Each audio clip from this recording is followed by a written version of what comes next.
ഭരണ തുടർച്ചയിൽ ബംഗാൾ ആവർത്തിക്കരുത് എന്ന് CPM സംഘടനാ റിപ്പോർട്ടിൽ മുന്നറിയിപ്പുണ്ട്. പാർട്ടിയാണ് അധികാര കേന്ദ്രം എന്നൊരു തോന്നൽ ജനങ്ങളിൽ ഉണ്ടാക്കരുത്. തുടർഭരണം സംഘടനാ ദൗർബല്യങ്ങൾ ഉണ്ടാക്കിയെന്നും പ്രാദേശിക വിഭാഗീയത ഇപ്പോഴും പാർട്ടിയിൽ നിലനിൽക്കുന്നുണ്ടെന്നും CPM സംസ്ഥാന സെക്രട്ടറി അവതരിപ്പിച്ച ഈ റിപ്പോർട്ടിലുണ്ട്. സമ്മേളനത്തിൽ ഇന്നിപ്പോൾ പൊതു ചർച്ച നടക്കാൻ പോവുകയാണ്. അപ്പോഴാണ് ഈ വിവരങ്ങൾ കുറച്ചുകൂടി പുറത്ത് വന്നുകൊണ്ടിരിക്കുന്നത്. VS അനു ഉണ്ട് കൂടുതൽ വിവരങ്ങളുമായിട്ട്. അനു, ഒരു കാര്യം ഉറപ്പാണ്, ഭരണ തുടർച്ചയ്ക്ക് പിന്നാലെ പാർട്ടിയിൽ നിന്ന് ഒരു പറ്റം നേതാക്കളും പാർട്ടി പ്രവർത്തകരുമൊക്കെ വഴിമാറി ചിന്തിച്ചിട്ടുണ്ട്. പാർട്ടിക്കെതിരായ വികാരമൊക്കെ അവരിൽ ശക്തപ്പെട്ടിട്ടുണ്ട്.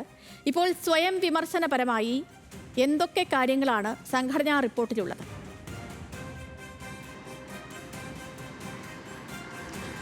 സേതുലക്ഷ്മി, പാർട്ടി സംഘടന അല്ലെങ്കിൽ പാർട്ടി സംസ്ഥാന സമ്മേളനത്തിൽ ഈ പാർട്ടിയുടെ ഈ കഴിഞ്ഞ കാലയളവിലെ എല്ലാ കാര്യങ്ങളും ചർച്ച ചെയ്യും. അതുമായി ബന്ധപ്പെട്ട് പാർട്ടി എങ്ങനെയാണ് നിൽക്കുന്നത്, പാർട്ടിയുമായി ബന്ധപ്പെട്ട മറ്റു കാര്യങ്ങൾ എന്തൊക്കെയാണ് എന്നുള്ള വിമർശനവും സ്വയം വിമർശനവും ഉണ്ടാകും. ഏതായാലും അത്തരം വിമർശനങ്ങൾ, സ്വയം വിമർശനങ്ങൾ ഈ സംഘടനാ റിപ്പോർട്ടിൽ വളരെ ശക്തമായി തന്നെ ഉണ്ട്. ഇതിലേറ്റവും പ്രധാനപ്പെട്ടതാണ് പാർട്ടിയുടെ പ്രാദേശിക വിഭാഗീയത ഇപ്പോഴും ഉണ്ട്.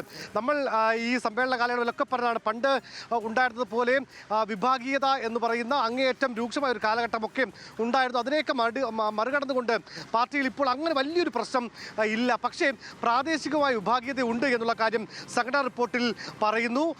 പ്രത്യേകിച്ച് ഈ പ്രാദേശിക തലത്തിൽ ഉണ്ടാകുന്ന ചില പ്രശ്നങ്ങൾ, അതിന് പിന്നിൽ ഇത്തരം വിഭാഗീയ കാഴ്ചപ്പാടുള്ള ചില സഖാക്കളാണ് എന്നുള്ള വിലയിരുത്തലാണ് സംഘടനാ റിപ്പോർട്ടിൽ ഉള്ളത്. മറ്റൊന്ന്, ഈ തുടർഭരണം ഉണ്ടായപ്പോൾ സംഭവിച്ച ചില പ്രവണതകളെക്കുറിച്ചാണ് റിപ്പോർട്ടിൽ പറയുന്നത്. അത് ഈ ഭരണ തുടർച്ച ഉണ്ടായപ്പോൾ ജനങ്ങളിൽ നിന്ന് പാർട്ടി നേതാക്കൾ അകലുന്ന ഒരു രാഷ്ട്രീയ സാഹചര്യം ഉണ്ടായിട്ടുണ്ട്.